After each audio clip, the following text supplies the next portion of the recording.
Good morning, councillors and members of the gallery, and welcome to the 831st Ordinary Council meeting of Thursday, the 27th of March. I declare the meeting open at 10 a.m. and would like to advise attendees that this meeting is being webcast and audio recorded. First up, I would like to invite some very special guests that we have today from Kimberley Park State School to come and do an acknowledgement of country. If you guys could come up to the lectern, and we'll give them a round of applause while they walk, because they are a little bit nervous.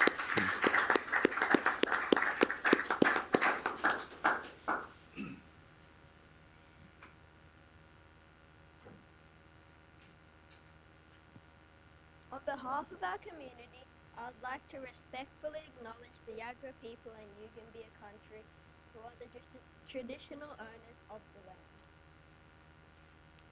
In the words of Neville Bonner, may the Yugambeh land be firm beneath you.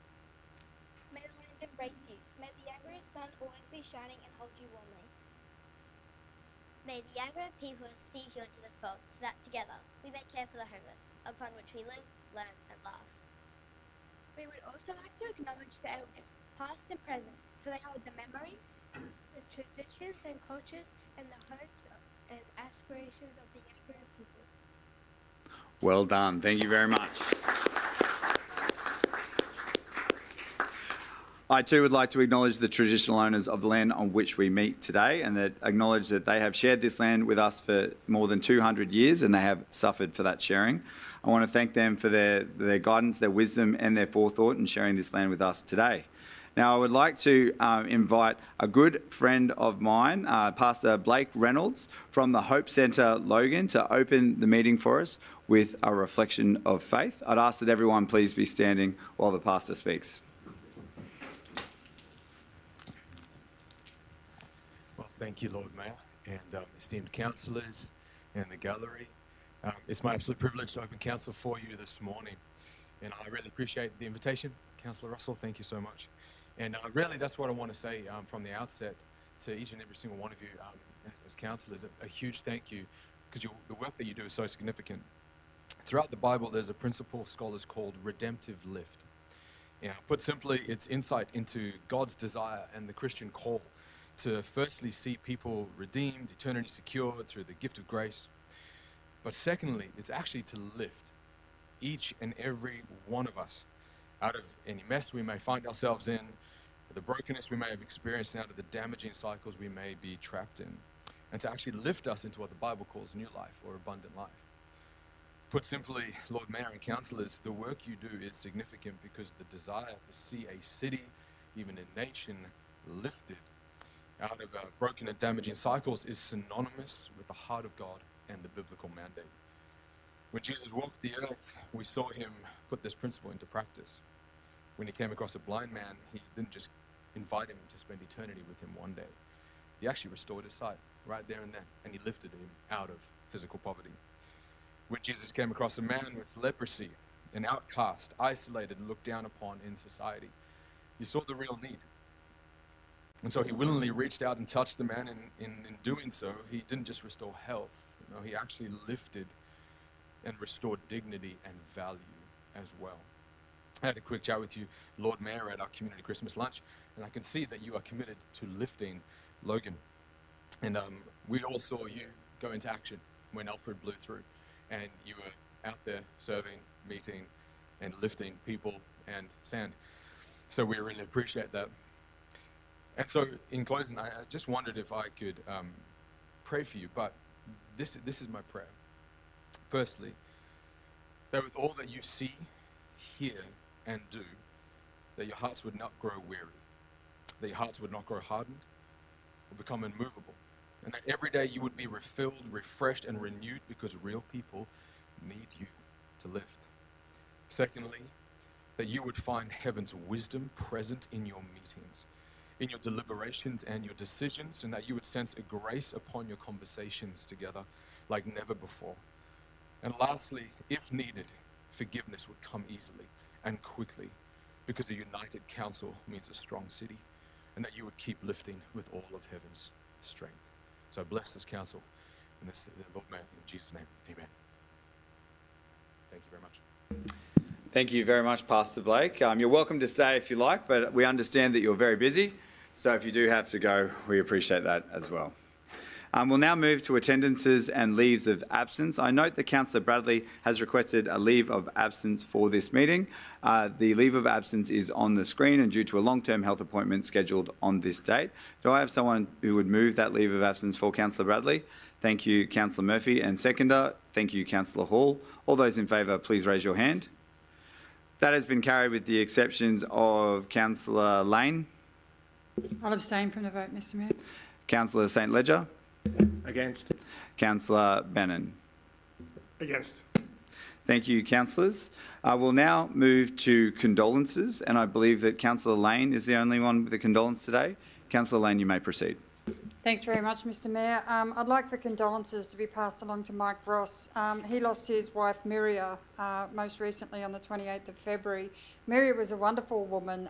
She resided in Councillor Fraser's division, but she was a community activist. She came across from New Zealand, and when Miria walked in the room, you just felt this sense of peace and calm. She was such a wonderful person, but she was also very firm in what she wanted to see happen for Logan City as a community, and she was quite forthright in expressing that. Former Councillor Cherie Daly heard from her quite often and appreciated all of her feedback. So a great loss to our community and a big loss to her family. So if you could pass those condolences, that would be great, gratefully accepted. Thank you, Councillor Lane. That will be done. Do any other councillors have any condolences they'd like to raise? Councillor Wilcox. Thank you very much.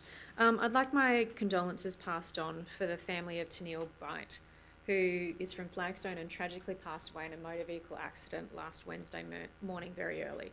Please pass on our condolences. I don't have any other information at this time, so I really want to wrap my arms around this family, but I don't know more.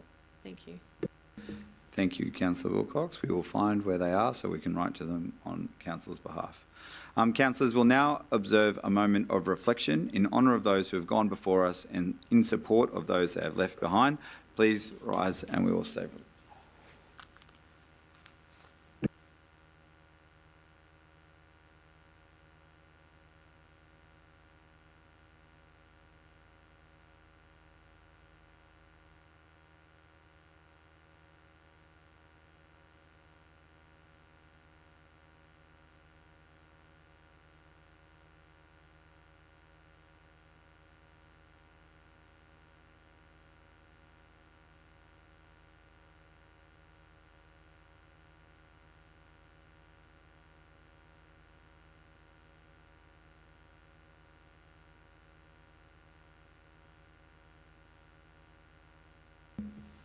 Thank you. You may be seated. For congratulations, I will begin today with a congratulations and a thank you, and then I will open the floor to councillors to do their congratulations.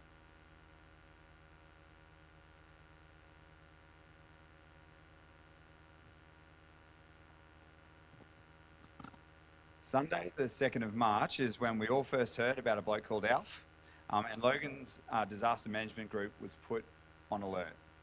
As he spent the week dawdling his way towards the coast, turning around a couple of times and eventually making his way, we all began to batten down the hatches. And thankfully, we had quite a bit of time to prepare for his arrival, which meant that we were better prepared for this disaster than we'd ever been before in the past. We had some areas that were impacted by major flooding on the Albert River and some very unlucky individuals with trees that hit their homes or damaged their properties and fences. But all in all, our city came out mostly unscathed compared to some previous disasters and compared to our neighbours in other parts of the region.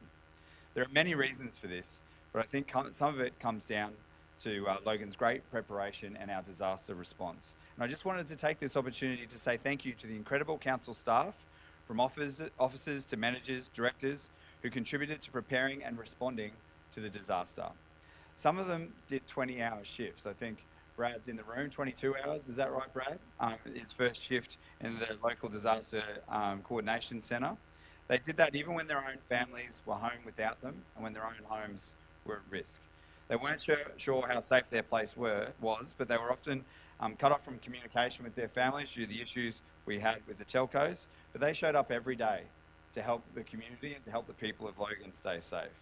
I want to give a massive shout out to the road construction maintenance crews and our contractors who worked relentlessly to deliver sand for those sandbags. 250,000 sandbags delivered in 4 days. We've never done anything like that before. And the staff that were working on the Thursday and Friday had been told they were stood down. So they didn't have to come to work that day. They came, they worked overtime, and they delivered more sand on that Friday than I've ever seen before. Councillor Murphy saw sets of five tippers coming in and loading out, and they did it all day, and they did it into the night as well. And if they hadn't done that, our community would not have been as prepared as they were. So thank you very much to them. Your work was so appreciated by people all over the city, but also by people from our neighbours, from people from the Logan Economic Zone, they like to call themselves Brisbane, from Bayside Logan and from Logan Shores, all came because we were doing sand so well. Our volunteers were helping people because during a crisis, boundaries of cities don't matter, people do, and we showed that in spades, pun intended. The sense of community at those sandbagging stations was incredibly powerful as people worked together to help out each other and prepare for the forecast flooding. I also want to thank the waste team at Browns Plains, who on Monday, just after the storm, opened the tip. That doesn't sound like a big deal to most, but that tip was still dangerous. It was wet, and they knew that the community desperately wanted to start cleaning up so they could recover, and they were willing to do that work, even though it was going to be hard, even though they could have said, no, I want to stay home. They did it for their community, and that effort means so much to the people of Logan. Doing that meant bin lifts could return to normal, which we all know is now the most serious threat to anyone's well-being, is not having your bin collected. And it meant that people could start bringing in their green waste and other flood waste into our landfills. The efforts meant so much to the Logan community, and we knew that these days that people were working during this disaster were not normal work days. Many of us knew there would be some challenging moments and that we'd be pushed to our limits.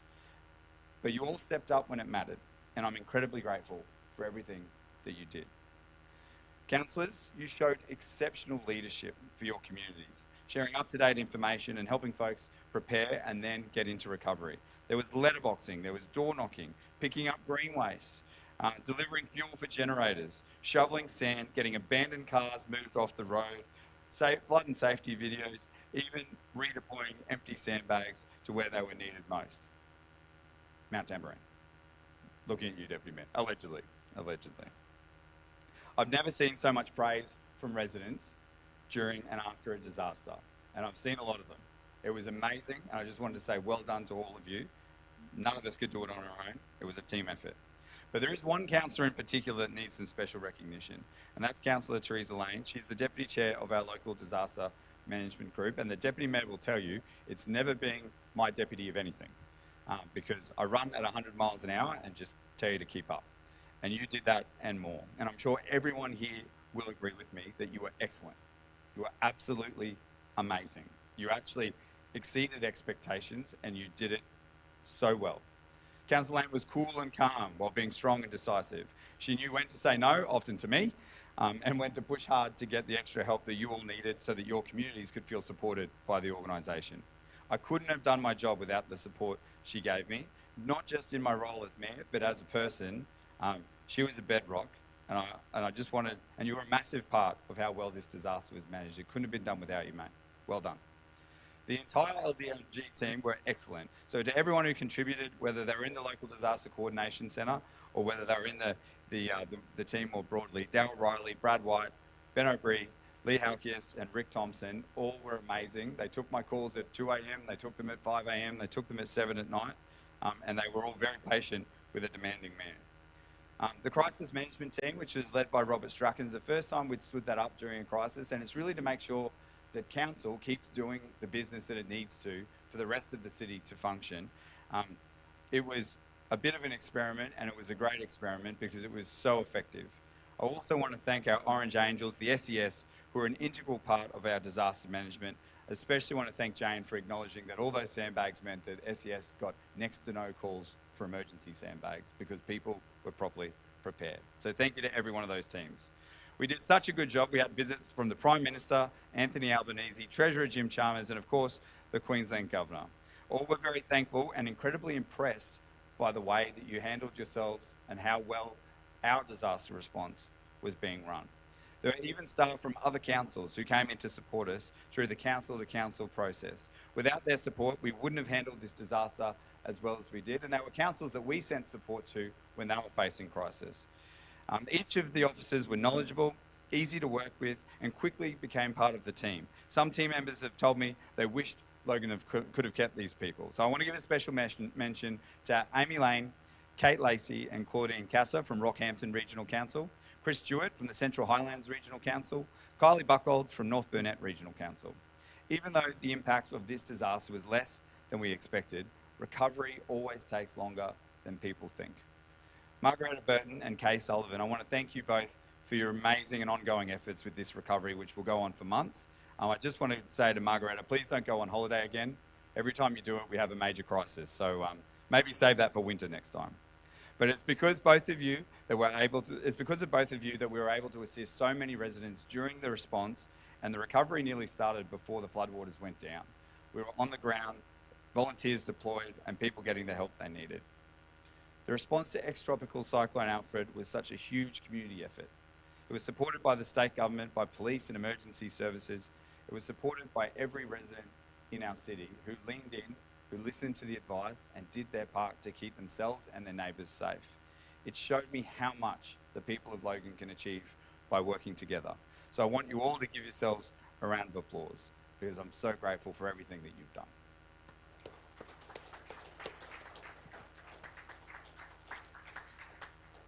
Now I'll start congratulations with Councillor Lane, and we'll work our way around.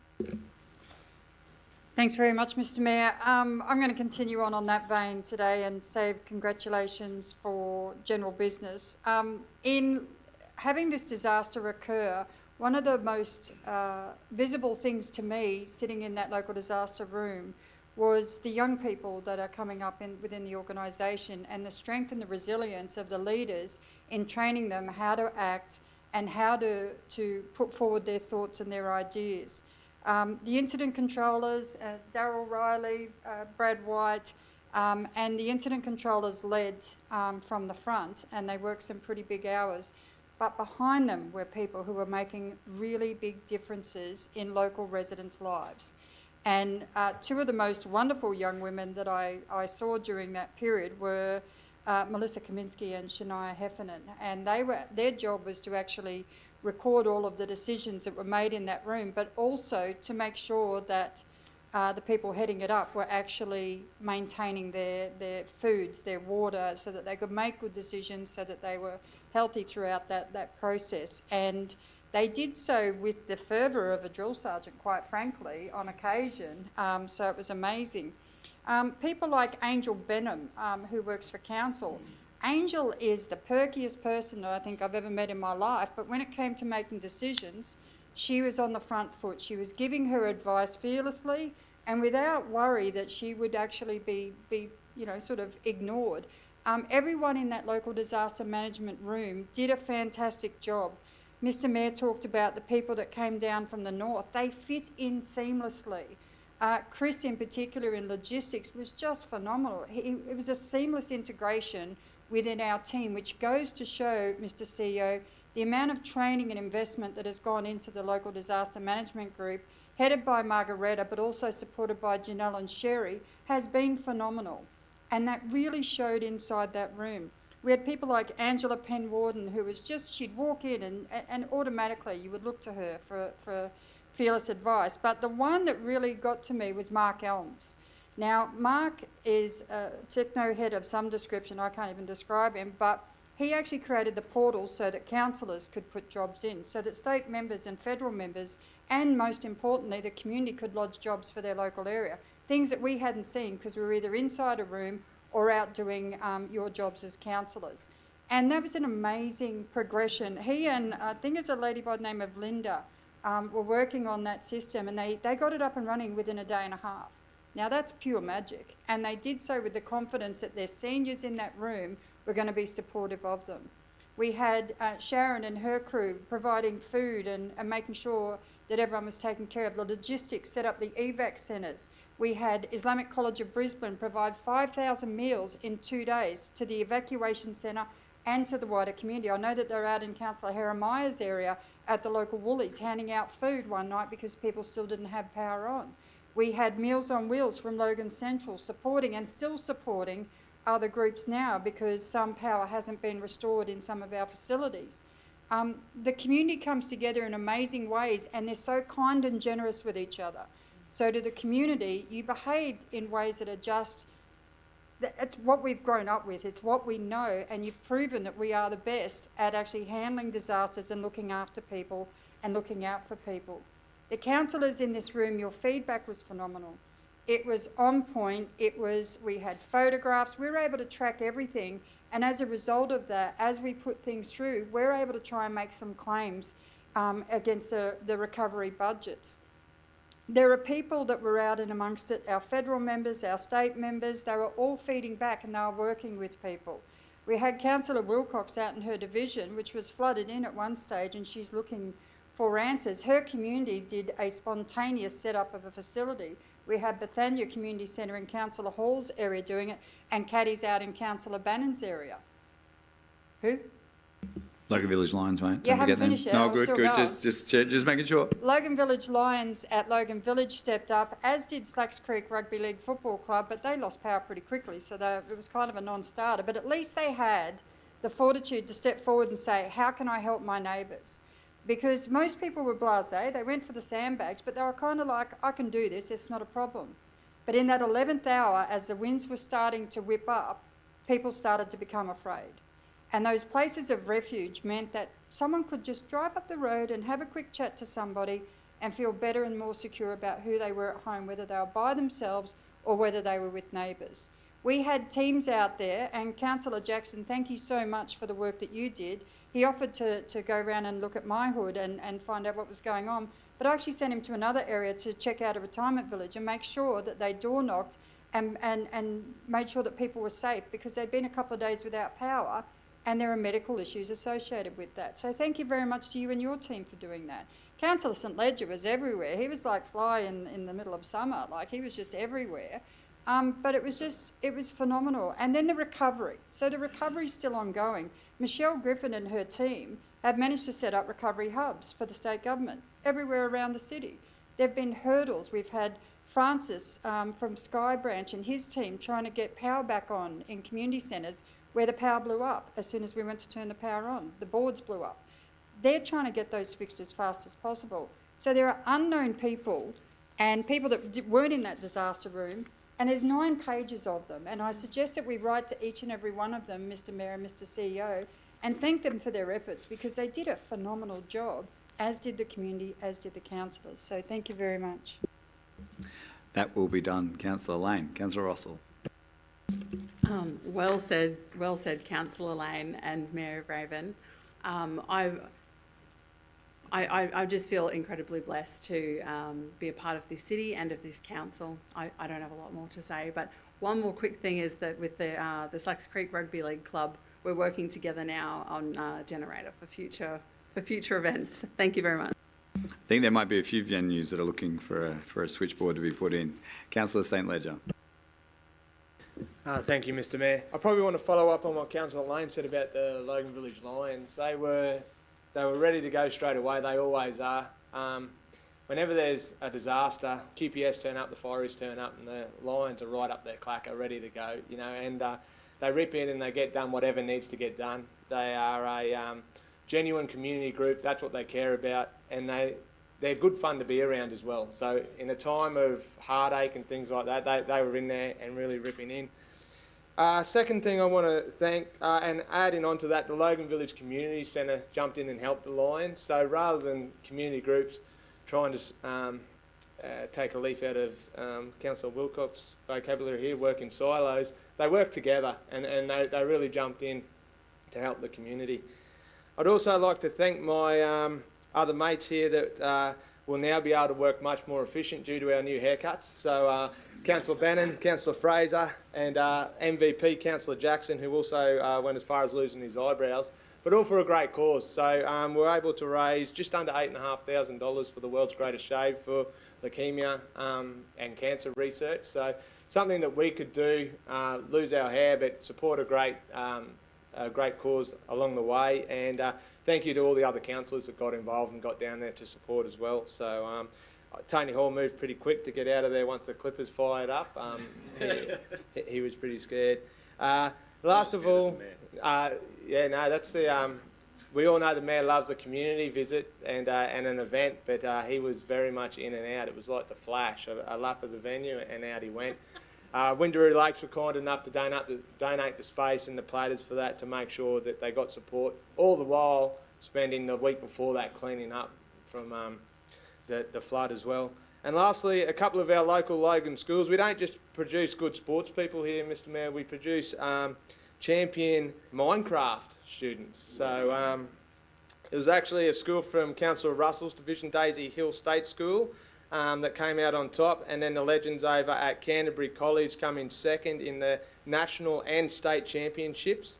200 man hours went into it, so I do apologise because Minecraft isn't one of my specialities. I can't even say it, but well done to those young people getting involved and putting us on the map. So thank you.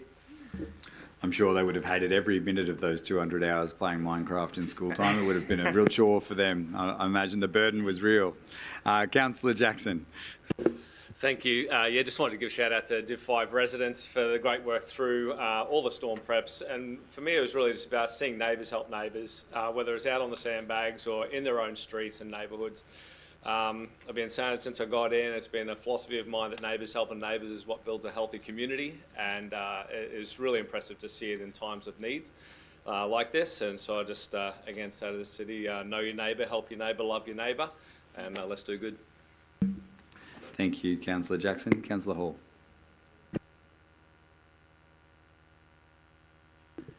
Thank you for the shout out, Councillor St Ledger. I think you guys have done an amazing job. Just want everyone to know I'm pretty self-conscious about my hair, and I'm losing it for free. So it just didn't feel right to ask people to donate when I know I'm losing it already. But on to other business, I'd like to echo the sentiments that have been shared from the Mayor, from Councillor Lane, Councillor Jackson and Councillor Russell. It was heartening to see our community spirit on show during the recent tropical cyclone Alfred response. We saw countless examples across our community of people coming together to help each other across the entire city. In particular, I wanted to recognise and thank the Bethania Community Centre volunteers for their amazing work for the people of Division 6. Volunteers were on hand around the clock for days as the centre became a place of refuge, providing hot meals, someone to chat to, or a chance to just escape the awful weather outside. Donations of food and water were made from different businesses and different people across the community. The community centre was especially helpful during the power outage, as many residents visited just to charge their mobile devices and have a chat with others about what was happening during the storm. I even saw a little pet enclosure in there, which is great because for people to know that there's somewhere for them to take their pets is really important for our community. We really love our furry friends.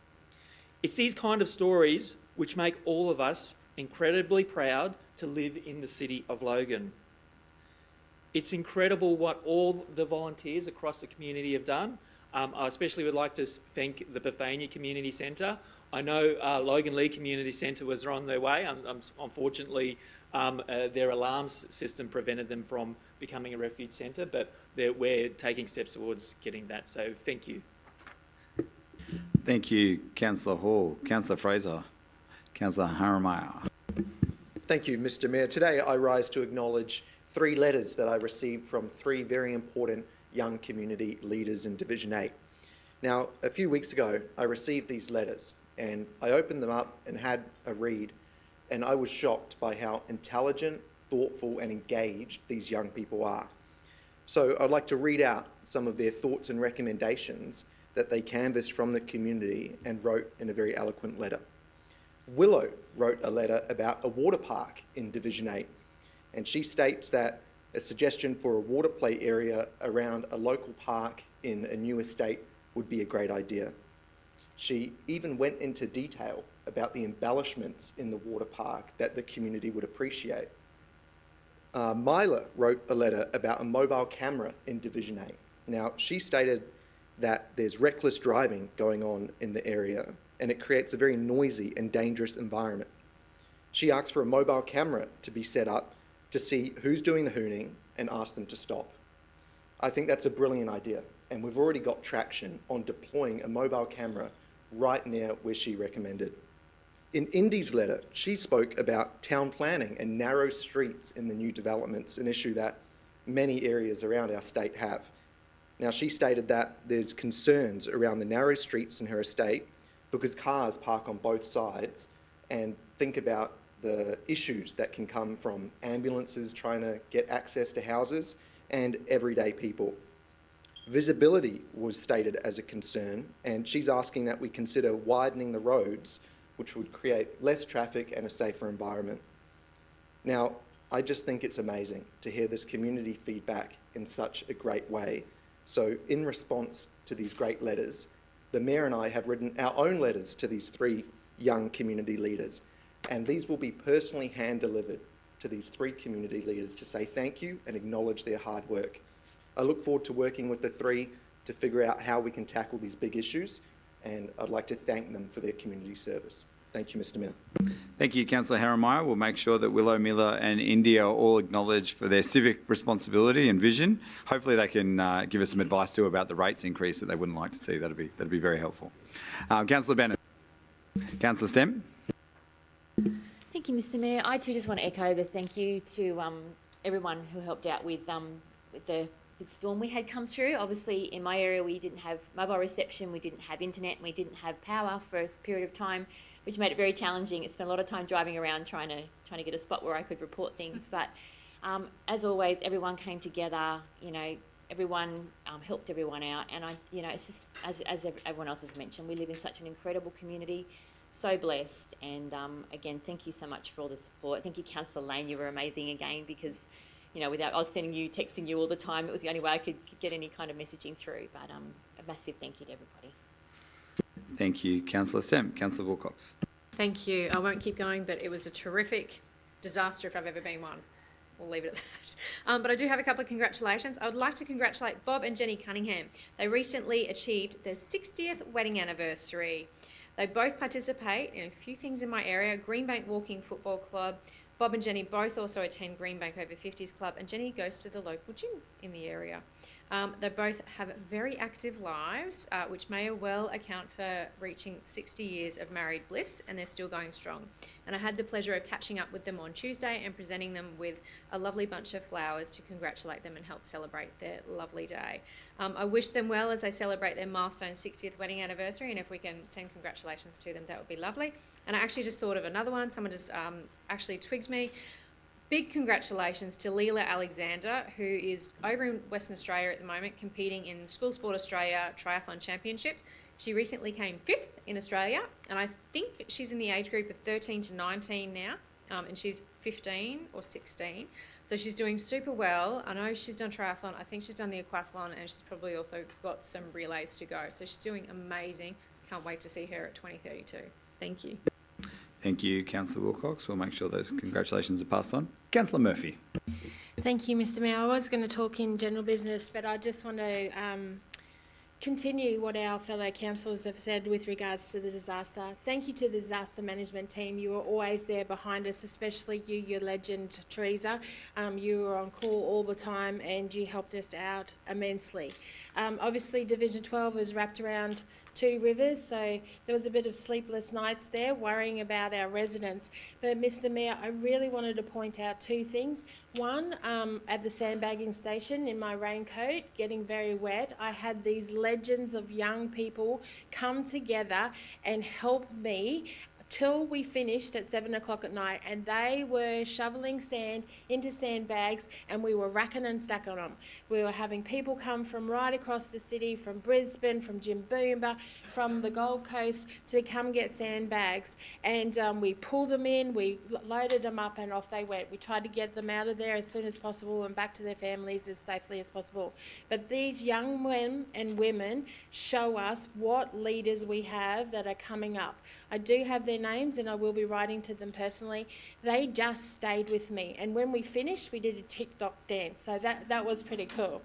One other thing, Mr. Mayor, a big thank you to you as well. You were pretty legendary on the old social media. You were out there telling people what was happening.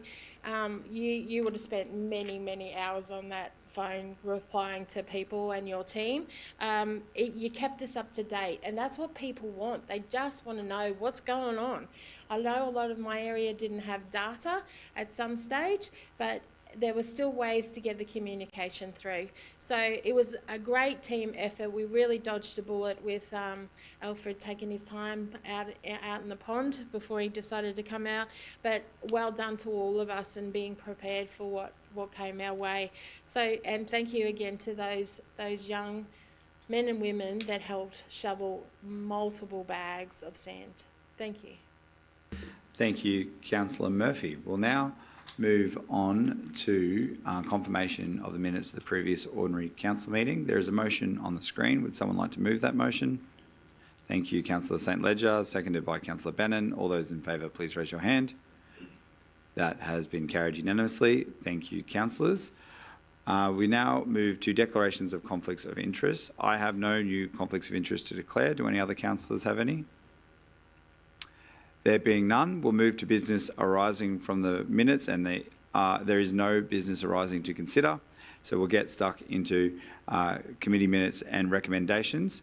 I now refer to the City Infrastructure Committee meeting held on the 19th of March. Deputy Mayor Bannon, chairperson of that committee, you may proceed. Thank you, Mr. Mayor. No need to talk to the recommendations. Thank you, Deputy Mayor. Are there any other councillors who wish to speak to the report?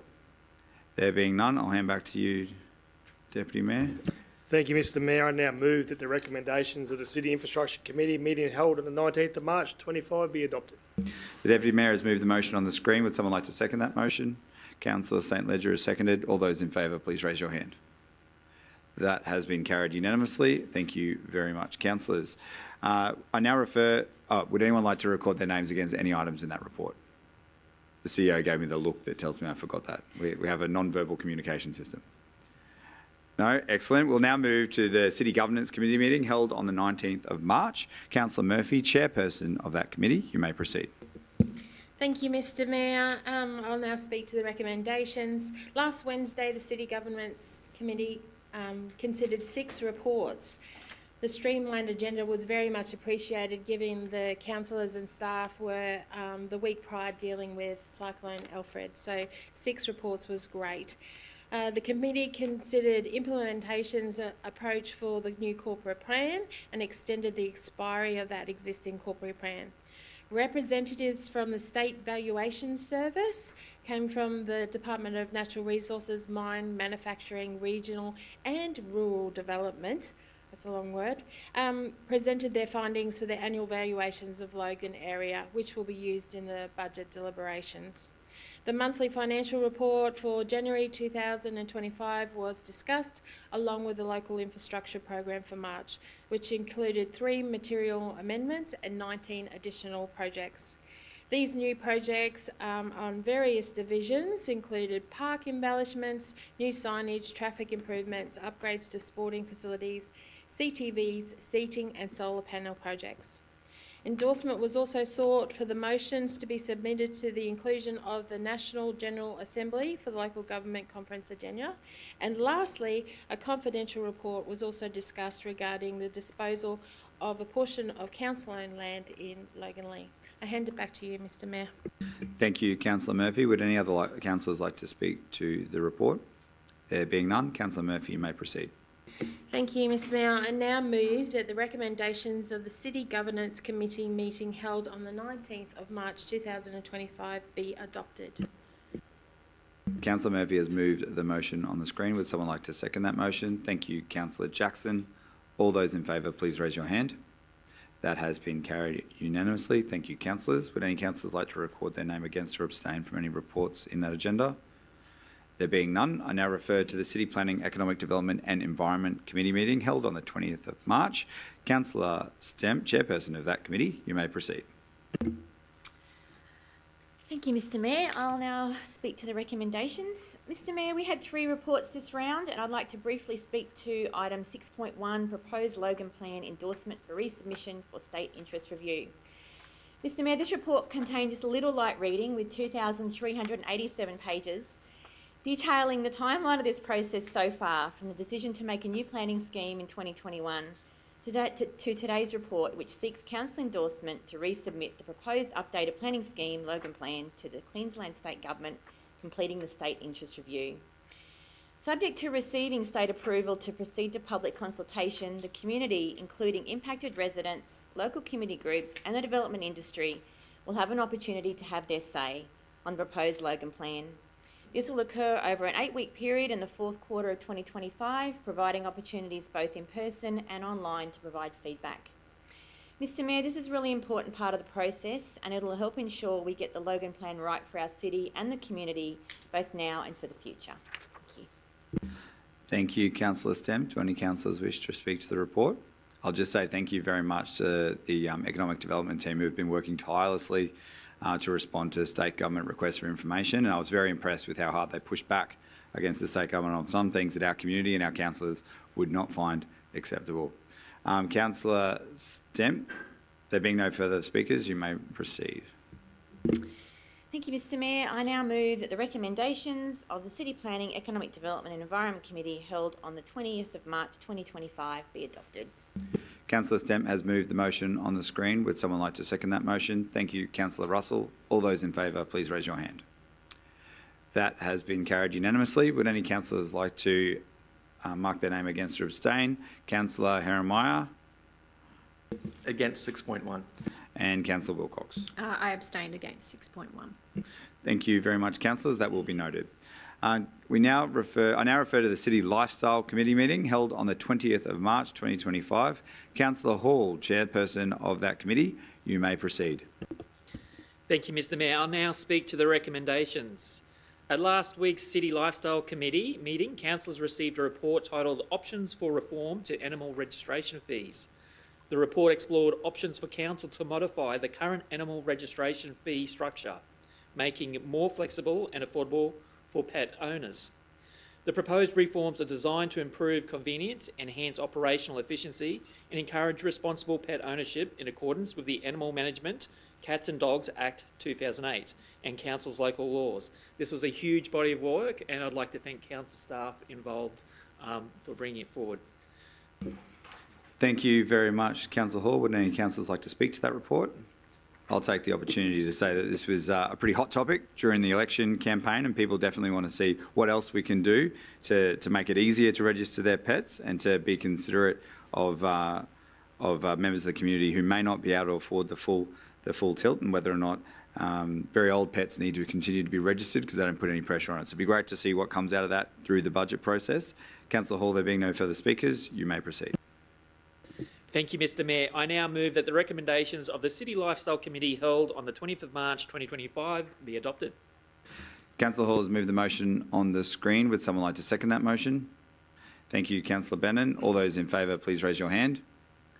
That has been carried unanimously. Would any councillors like to record their name against or abstain from anything in that report?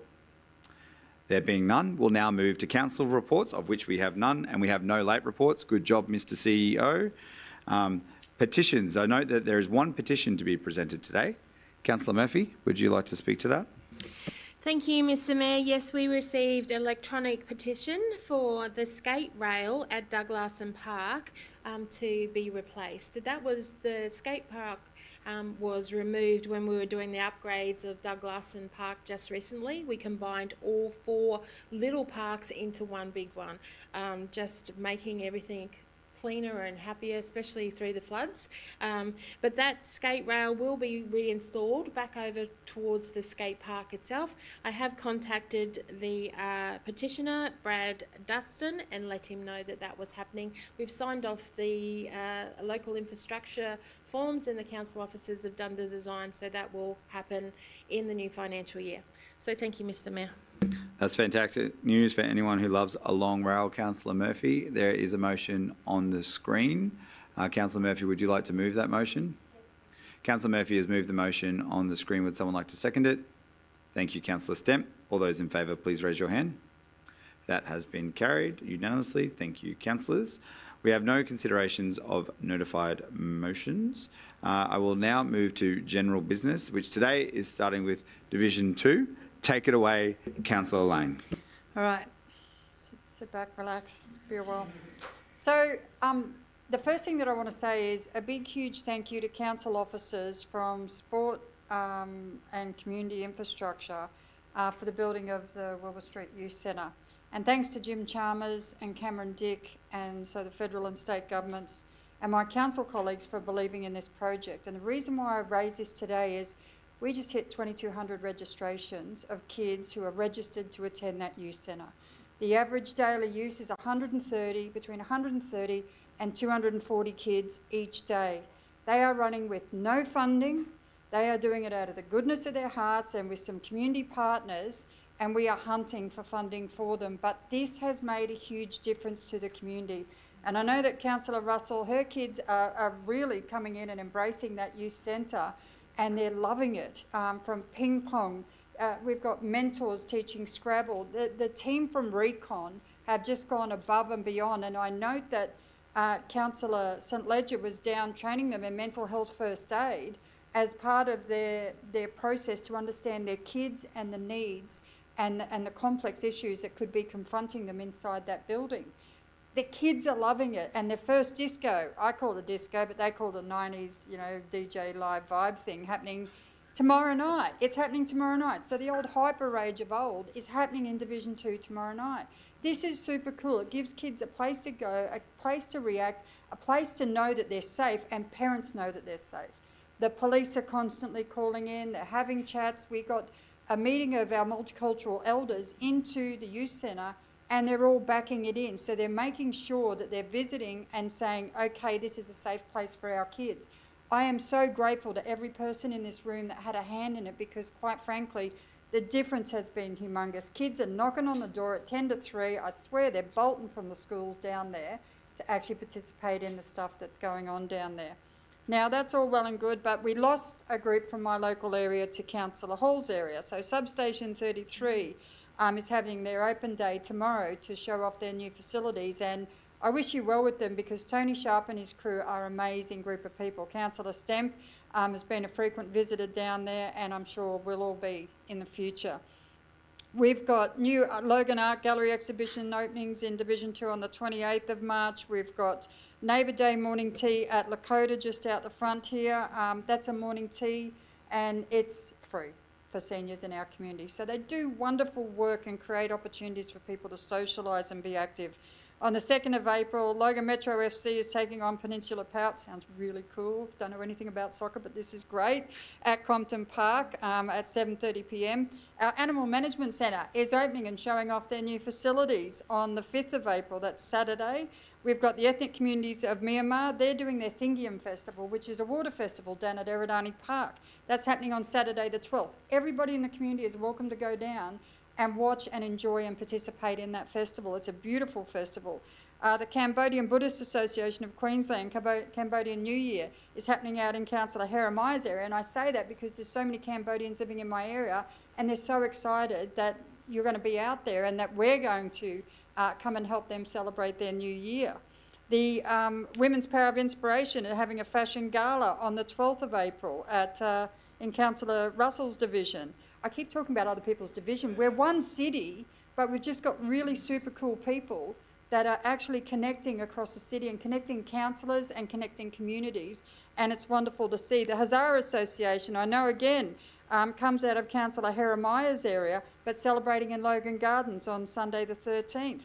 And best of all, our LC5 Neighbourhood Watch is putting on their Easter gig again. And that's happening on Saturday, the 19th of April. It's sponsored by the Mayor, the federal member Jim Chalmers, Cameron Dick, some local real estate, so Tessa Fruzan.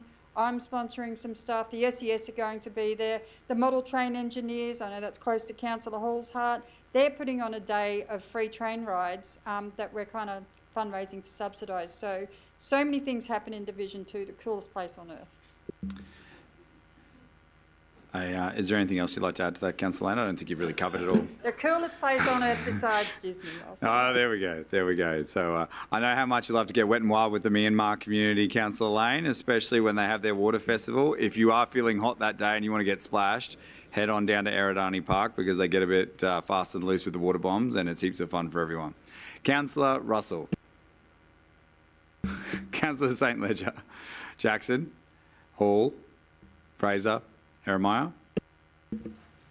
Thank you, Mr. Mayor. I rise today to talk about the strain that's on our local road network and to ask the CEO for an update regarding some of our major road upgrades. Now, this month we've had a massive win when it comes to infrastructure in Division 8. Just a few months ago, a brand new school was opened on Park Ridge Road, and the whole community is very appreciative of the investment in this new school. But there was a big issue. There weren't any footpaths connecting a local estate to that school. Now, I raised this in council and worked with the engineers here at council, and we managed in record time to get a safety footpath installed so local kids don't have to walk on the side of the dangerous Park Ridge Road just to get to school. So I'd like to say a big thank you to the engineers here for getting that project across the line. We secured the funding, the city engineers went out, built the thing, and I can confirm that kids are walking safely to school right now. So it's amazing to see that infrastructure investment get done. Now, we need a lot more than that alone as well. We need to see major road upgrades get delivered. I was just on School Road a few days ago talking to the teachers and principal of the Logan Reserve State School. And right next to Logan Reserve State School, there's the intersection of School Road and Logan Reserve Road. We were successful in securing funding to build a brand new traffic light system right there at that dangerous spot. Now, we were also successful in securing funding to upgrade the intersection of School Road on the other side of the suburb, the intersection of School Road and Chambers Flat Road. Funding's been secured. There's also been a dedicated line item towards resurfacing Park Ridge Road in our resurfacing statement of intents for the city. Now, I'd like to ask the CEO, Mr. Scott, when can we expect an update on these projects? I noticed that the web page for the School Road and Chambers Flat Road project has not been updated since I raised this in committee. So when can the community expect a public update, and when can we expect some progress on these important projects? Through you, Mr. Chair. So happy to provide further and better particulars on all three of those projects, within a week. Thank you. It'd be great to receive that public update within a week. And every single day that these projects go on, it gets worse and worse because there's so much population growth going in Division 8. There's houses getting built every day, which means more cars on the road, which means that these upgrades need to be delivered and prioritised ASAP. I look forward to working with the City Council to get those projects done. Thank you, Mr. Mayor. Thank you, Councillor Herrmeyer. Councillor Bannon. Councillor Stemp. Councillor Wilcox. Thank you so much. So mine's very timely. It follows on from Councillor Herremeyer's. I'm really appreciative at the moment that we actually do have a lot of roadworks and construction happening on Teviot Road, and it's long awaited and overdue for the upgrade to occur for the population growth that's occurring in the city. But recently another traffic accident occurred on Teviot Road, and it highlighted just the increasing traffic and the various factors that are contributing to incidents. There's many factors that attribute to this: driver behaviour, road conditions, speed and road design. And these factors are often addressed through black spot funding for road projects, as is Teviot and Cusack Lane upgrade that was recently done was attributed to black spot funding because there was a fatality and injuries often occurred there. If we can't discuss road fatalities to advocate for improvement here in council, why as elected members are we sitting here? We're elected members and we are obligated to engage in a healthy debate. Debates regarding concerns for our division and city. Point of order, Mr. Mayor. What's your point of order, Councillor Bennett? It's misleading what Councillor Wilcox is talking about is we couldn't talk about the fatality because we didn't have the facts around the fatality. If we can say why can't we talk about fatalities, we spoke about not speaking about fatalities when we didn't know why they happened. So do you want to clarify your statements, Councillor Wilcox? Councillor Bennett feels that the broadness of the statement is inaccurate. Are you happy to clarify it? Clarify it how? It is a broad statement. So clarify it specifically around, because you've asked the question, if we can't speak about fatalities, then why are we here? And Councillor Bennett's concern is that it's fine to speak about a fatality once we have all the information, but not beforehand. So you're happy to clarify when you want to do that? It's a broad statement. It's meant to be a broad statement. If we're elected members, we're here to advocate for roads. They often have fatalities and injuries. It wasn't specific about a fatality. I've just had a question from Councillor Lane on it. I'll come back to you, Councillor Benn. Thank you very much. Does your point centre around the fact that you believe that the statement means that there could be a public view that we don't talk about fatalities in council, or we don't talk about them until after there's been release of information detailing the cause of an accident?